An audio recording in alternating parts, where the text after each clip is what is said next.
მართლა ილია უნდა იყო რომ ახლა კარგად ახსნა რა გითხრათ რით გაგახაროთ. ილია არ ვარ, მაგრამ უნდა ვცადოთ. აღმოჩნდა რომ ქოცების ყოფილი გენერალური პროკურორი ახლა ყოფილა ძებნილი. ძებნილი შეკვეთილი მკვლელობისთვის.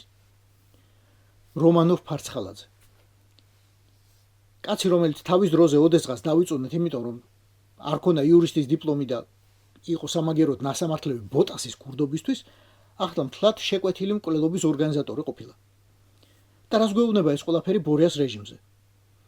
რეჟიმი თურმე ეყრდნობა გენერალურ პროკურორს, რომელიც შეიძლება მერე გახდეს შეკვეთილი მკვლელობის ორგანიზატორი, რეჟიმი ეყრდნობა პრემიერ-მინისტრს, შინაგანსაქმეთა მინისტრსა და თავდაცვის მინისტრს, რომელსაც შემდეგ წამოუყენებენ ბრალს უზარმაზარი მექრთამეობისთვის, მილიონებზეა ლაპარაკი. რეჟიმი ეყრდნობა პრემიერ-მინისტრს, რომელიც ახლა ძებნაშია სახელმწიფოს ინტერესების ღალატისთვის და ადამიანებისთვის თვალების დათხრისთვის, რაზეც სტრასბურგმა უკვე გამოიტანა ერთი გადაწყვეტილება.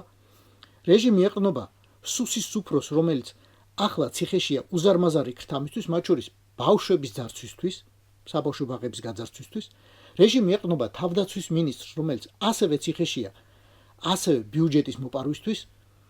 ციხის გზაზეა უამრავი სხვა ჩინოვნიკი და ეს რეჟიმი ახლა გვეუბნება რომ დაუმყარებია არაჩვეულებრივი დემოკრატია, არაჩვეულებრივი ქვეყანა აუშენებია და უზარმაზარი წინსვლა აქვს.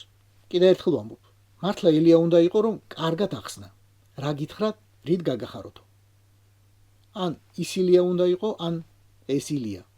იგივე პელე, იგივე ექვთიმე.